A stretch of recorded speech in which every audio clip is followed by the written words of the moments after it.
This is about one of the biggest ever transfer pricing orders against a multinational company in India. Now, the taxman has slapped a massive transfer pricing order on Shell India. For more on this, we are joined by Ashwin Mohan, who gets us all those exclusive details. Ashwin, what are the IT department's allegations and what are the stakes involved here?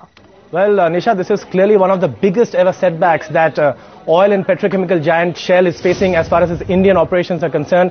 This is a massive setback for the Indian arm of the global energy and petrochemicals giant, because what we are understanding from top-level government sources is that the Income Tax Department has slapped a massive transfer pricing order on Shell India, which is the Indian arm of the global giant.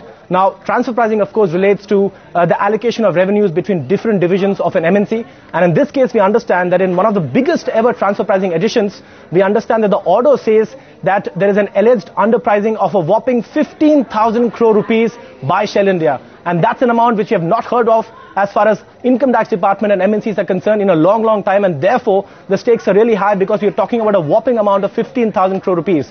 Now, why has this adjustment been made? We understand from top-level sources that this adjustment has been made because the IT department has challenged the very methodology at which shares were in fact issued by Shell India to its overseas entity way back in March 2009. So that's the nutshell under which this entire big order has been passed. Basically, the Income Tax Department's contention is undervaluation of shares by Shell India, and therefore they are claiming that there's an underpricing of 15,000 crore rupees, Nisha.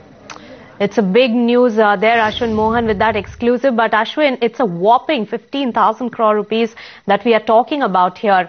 What is Shell saying on this? How are they reacting? Well, Nisha, as far as the details of this particular transaction are concerned, I understand from top-level government sources that Shell India, way back in March 2009, issued 87 crore shares to its overseas entity, that's Shell Gas Group, DBV in Netherlands, and that transaction happened at 10 rupees per share. But the Income Tax Department, because it differed with the methodology, came out with a renewed valuation of 180 rupees per share. The difference between 10 rupees per share and 180 rupees per share, that's where the underpricing element of 15,000 crore rupees comes in, Nisha.